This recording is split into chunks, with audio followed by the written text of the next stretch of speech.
क्या की हाइलाइट्स आपके सामने लेकर आते हैं। तो यूएस के नंबर्स पर तो नजरें टिकी हुई हैं ही, खासतौर से इन्फ्लेशन डेटा पर, लेकिन थोड़ी सी प्रॉफिट टेकिंग बाजार में आती हुई दिखाई दी है। निफ्टी नीचे फिसल चुका है, 18,500 के कारोबार कर रहा है नीचे।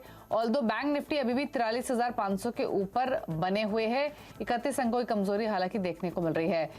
निफ्टी पीएसयू बैंक इंडेक्स और मिड कैप्स की बात करेंगे। मिड कैप्स में भी प्रॉफिट टेकिंग आई है और निफ्टी पीएसयू बैंक इंडेक्स जो लगातार तेजी की चाल चला है, वहां पर भी 1% के नुकसान आज देखने को मिल रहे हैं। पॉकेट्स देखेंगे तो आपको technology stocks, telecom stocks, IT stocks, यहाँ सबसे ज्यादा वीकनेस है। आईटी सबसे ज्यादा गिरने वाला इंडेक्स है 2.5-3% की कमजोरी के साथ, ऑलमोस्ट 3% नीचे। इनफैक्ट पावर रियल एस्टेट में भी कमजोरी है।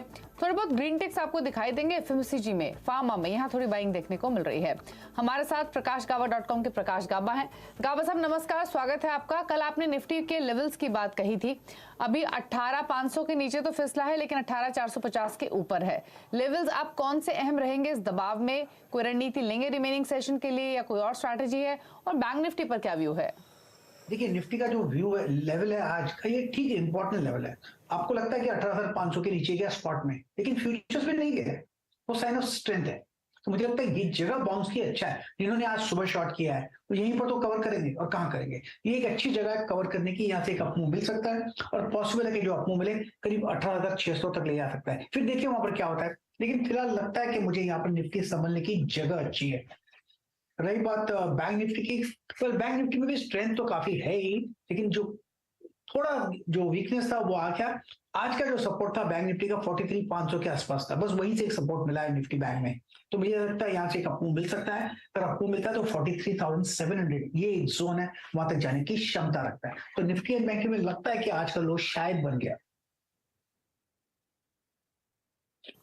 ओके, चलिए।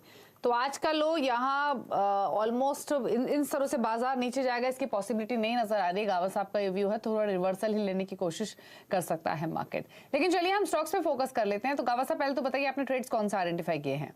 आपने बात की सही, इनफैक्ट आपने आइडेंटिफाई किया कंज्यूमर और फार्मा में है कुछ अपमूव। तो मैंने चुना है कोलगेट पाल्मोलिव। यहाँ पर एक अपमूव नजर आता है, 1655 पे ट्रेड कर रहा है। 1670 ये एक जोन है, वहां तक आ सकता है। आते दिन में शायद 1680 भी देखे कोलगेट पाल्मोलिव देख सकते हैं। स्टॉप होगा करीब 1640 का कोलगेट में। दूसरा स्टॉक जो पसंद है इस वक्त वो है ग्लैंडमार्क। ग्लैंडमार्क में भी तेजी है, ट्रेड कर रहा है 440 के आसपास। मुझे लगता है 450 तक जा सकता है। स्टॉप होगा 435। तो ग्लैंडमार्क।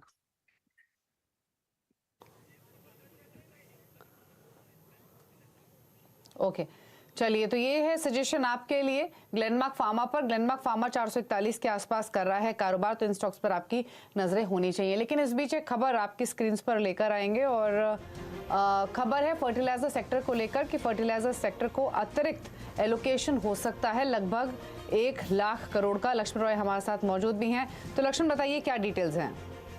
देखिए, खबर यह है कि सरकार ने अभी वित्त मंत्री ने सप्लीमेंट्री डिमांड फॉर ग्रांट पेश किया संसद में, और उस संसद में सप्लीमेंट्री डिमांड फॉर ग्रांट पेश करते हुए कहा है कि ये 1.9 लाख करोड़ रुपए जो है फर्टिलाइजर सेक्टर को अतिरिक्त सब्सिडी दी जाएगी। इसका प्रावधान यहाँ पर किया गया है। 1.9 लाख करोड़ जो अतिरिक्त सब्सिडी है, उसका मतलब ये हुआ कि अलग अलग हिस्से में बांटा गया है इसको। और ये है कि इसमें आपको पीएम के सब्सिडी के तौर पर 23,122 करोड़ रुपए की सब्सिडी दी जाएगी।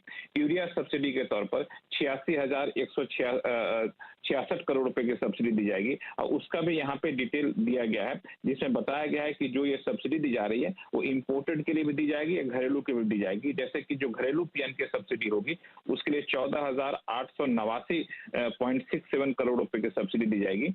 इम्पोर्टेड पीएनके के लिए 8,232 करोड़ रुपए की सब्सिडी दी जाएगी। इसी तरीके से यूरिया के लिए जो कुल 86,166 करोड़ रुपए की सब्सिडी है, उसके तहत जो है सो घरेलू यूरिया के लिए 71,860 करोड़ रुपए की सब्सिडी दी जाएगी, और इंपोर्टेड यूरिया के लिए 14,000 करोड़ रुपए से ज्यादा की सब्सिडी दी जाएगी। तो ये कुल है। तो जिस तरीके से अंतर्राष्ट्रीय बाजार में गैस की कीमतें बढ़ रही थी, खासतौर से फर्टिलाइजर के जो रॉ मटेरियल उनकी कीमतें बढ़ रही थी, उसको देखते हुए सरकार ने सब्सिडी बढ़ाने का फैसला लिया है। और संसद में आज सप्लीमेंट्री डिमांड फॉर ग्रांट में इसकी जानकारी और इसकी अनुमति कह सकते हैं एक तरीके से संसद से मांगी गई है। चलिए, तो ये तो अच्छी खबर फर्टिलाइजर क्षेत्र के लिए, और अतिरिक्त रकम इस सेक्टर को मिलेगी। सरकार देगी 1 लाख करोड़ से ज्यादा की राशि, और नजर रहेंगी इस पॉकेट पर। स्टॉक्स पर भी एक राय ले लेते हैं आरसीएफ लोअर लेवल से थोड़ी कर्व दिखाते हुए। इनफैक्ट गाबा साहब, आरसीएफ एक आउट परफॉर्मर रहा भी है, एक अच्छी स्ट्रेंथ इसमें हमने कॉन्स्टेंटली आते हुए देखी है। ये जो डिप मिल रहा है इसको यूज करना चाहिए खरीदारी के लिए, कंसीडरिंग कि बजट तक एटलीस्ट ये सेक्टर खबरों में रहेगा। आरसीएफ की बात कर रहे हैं आप, राइट? राष्ट्रीय केमिकल एंड फर्टिलाइजर, मुझे थोड़ा क्लैरिटी नहीं था। बजट तक तो एक्टिविटी रहेगी राष्ट्रीय केमिकल फर्टिलाइजर में। लोअर लेवल थोड़े देखने को मिल सकते हैं, लेकिन 120 का ये जोन है, यहाँ पर स्ट्रॉन्ग सपोर्ट जोन है आरसीएफ में। वहां से अगर बाउंस मिलता है तो अच्छी जगह बन जाती है ऐड करने की। ओके, तो खरीदारी के ट्रेड्स